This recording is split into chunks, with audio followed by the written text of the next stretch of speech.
आज इनफैक्ट दो अहम बैठकें हुई हैं। कल हमने नोटिफाई करी है state level civil defence advisory committee.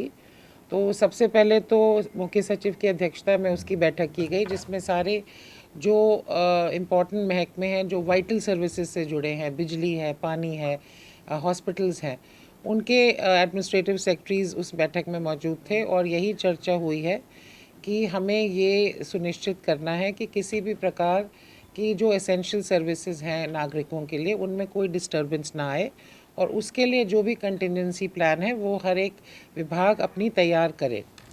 उसके पश्चात हमने सभी फील्ड के जो हमारे अधिकारी हैं, उपायुक्त हैं, एसपीज़ हैं, कमिश्नर्स ऑफ पुलिस हैं, उनके साथ एक और व्यापक बैठक हुई, जिसकी अध्यक्षता सीएम साहब ने करी है।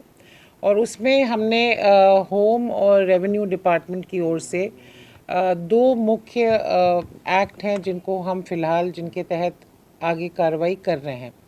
एक तो हमारा नेशनल डिज़ास्टर मैनेजमेंट एक्ट है 2005 का, और सिविल डिफेंस एक्ट है 1968 का। तो उसमें हमने ये बताया कि कल हमने ऑलरेडी सभी ज़िला उपायुक्तों को 1,10,00,000 रुपए रिलीज़ कर दिए हैं, हर ज़िले में 5 लाख के रेट से इमरजेंसी सर्विसेज या कोई भी आपातकालीन सुविधाएं देने के लिए। साथ ही सभी डिस्ट्रिक्ट्स में डिप्टी कमिश्नर को controller under civil defence notify कर दिया गया है। और उसके तहत हमने आज उनको बताया कि क्या क्या अपेक्षाएं हैं कि ज़िला प्रशासन इंश्योर करे इस दौरान। और सीएम साहब ने भी यही जोर दिया कि चाहे वो हमारी एसेंशियल कमोडिटीज़ हैं, खाद्य पदार्थ हैं, दाल है, राशन है, इसकी हमने आदेश दिए हैं सभी डीसीज़ को कि एसेंशियल कमोडिटीज़ एक्ट के तहत वो ऑर्डर्स जारी करें कि कोई भी होर्डिंग और स्टॉक पाइलिंग नहीं होगी। जो भी एग्जिस्टिंग स्टॉक है उसको चेक किया जाए और उसको डिस्क्लोज़ किया जाए, जैसे कि कोई भी किसी प्रकार की इसमें गड़बड़ नहीं हो। सीएम साहब ने फायर सर्विसेज को सुदृढ़ करने के लिए सारी हमारी गाड़ियाँ फंक्शनल हों, उनकी मैपिंग की जाए, जैसे कि कोई भी अगर ऐसी घटना होती है तो हम तुरंत उसका रिस्पांस टाइम इंश्योर कर सकें। हमारी जो इमरजेंसी रिस्पांस लाइन है 112, वो ऑलरेडी अच्छे से चल रही है और उसमें हेल्थ एंड फायर सर्विसेज भी कवर्ड हैं। तो हमने पहले भी शेयर किया कि किसी भी नागरिक को अगर किसी प्रकार की ऐसी इमरजेंसी है, क्राइसिस है, तो वो डायल 112 करें। सीएम साहब ने ये भी जोर दिया कि हम सभी कोऑर्डिनेशन से चलें, सभी विभाग आपस में तालमेल रखें। जो हमारी वाटर सर्विसेज हैं वहाँ पे निगरानी रखी जाए। ऑन द ग्राउंड पुलिस और ज़िला प्रशासन ये सुनिश्चित करे कि कोई भी किसी प्रकार की जो एंटी सोशल एलिमेंट्स हैं, वो युद्ध हमेशा दूसरे देश से नहीं होता है। कई बार लोग ऐसे मौक़ों का फ़ायदा उठा के लोकल लेवल पर गड़बड़ करने का प्रयास करते हैं।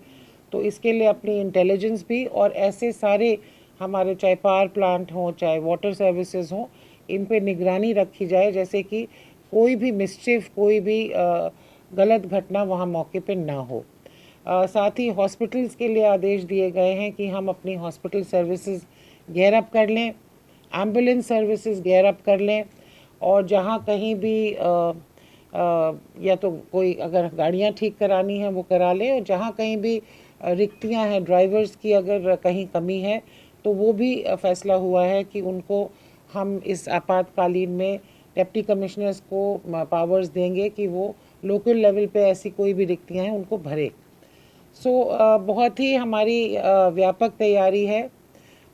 साथ ही हमने ये भी कहा है कि एक्सप्लोसिव सब्सटेंसेस हैं, पटाखे हैं, किसी भी प्रकार की जो साउंड एंड नॉइज़ इस तरह की जिससे लोगों को डिस्टर्बेंस हो सके, उस पर भी बैन लगाया जाए। सारे डीसीज़ को निर्देश दे दिए हैं कि they should issue the prohibitory orders.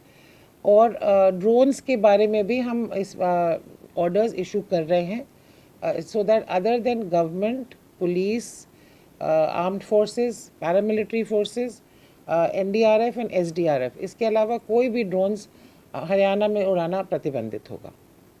सो ये एक ओवरव्यू है। एंड बाकी अगर आप लोग कुछ और जानना चाहें। ब्लैकआउट को लेकर कोई ऑर्डर्स दिए कि किन जिलों में ब्लैकआउट्स करने हैं और टाइमिंग्स का उसको रखना ब्लैकआउट देखिए, एक तो हमने ये स्पेसिफिक शेयर सारे डीसीएसपी के साथ शेयर किया कि सायरन के भी क्या स्पेसिफिकेशंस होने चाहिए कि वो 2 मिनट तक alarm before the red variable frequency पे हो और बाद में सिंगल कंटिन्यूस फ्रीक्वेंसी पे हो जब बंद करना हो।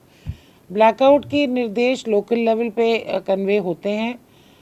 उसके लिए हमने डीसीज को ये कहा है कि हर जगह एक सेंट्रलाइज्ड कंट्रोल रूम स्थापित हो, वहीं से सायरन के आदेश हों, अलग अलग जगह से कन्फ्यूजन ना हो जैसे। और आगे ये जो सेंट्रलाइज कमांड है, साथ ही जैसे मीडिया और पब्लिक के मन में भी कोई कन्फ्यूजन ना हो तो एक अधिकारी नियत किया जाए जो एक रिस्पॉन्सिबल अधिकारी जो मीडिया से बात करे और पब्लिक में हम टाइम टू टाइम जो इन्फॉर्मेशन भेजना ज़रूरी है उसको भेजें।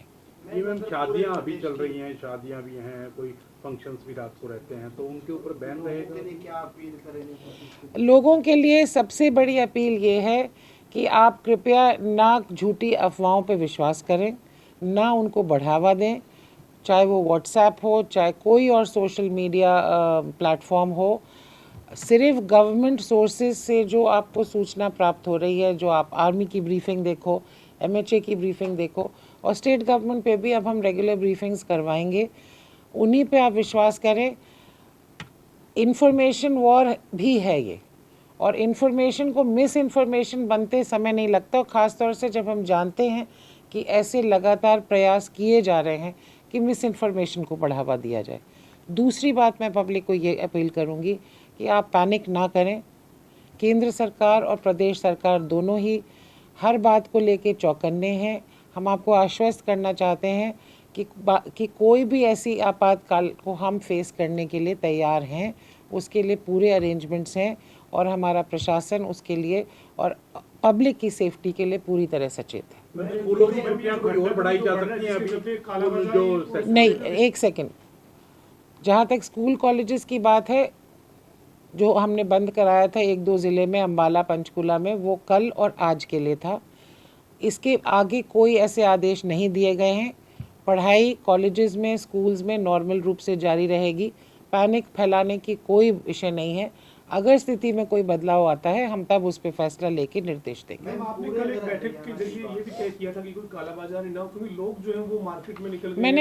मैंने ऑलरेडी ये बात जिक्र की कि हमने सभी उपायुक्तों को ऑलरेडी आदेश दिए। एक तो एसेंशियल कमोडिटीज़ एक्ट के तहत वो ऑर्डर करें, साथ ही स्टॉक्स चेक कराएं, फूड एंड सिविल सप्लाईज़ के अधिकारियों की टीम बना के हर जगह रेड्स करें, छापे करें, इंस्पेक्शन करें, और जहाँ जहाँ कर रहे हैं वहाँ लोगों को साथ लेके करें, जैसे कि पब्लिक के मन में भी कॉन्फिडेंस आए कि हम इस तरह की होर्डिंग, ब्लैक मार्केटिंग, कालाबाजारी बिल्कुल नहीं होने देंगे।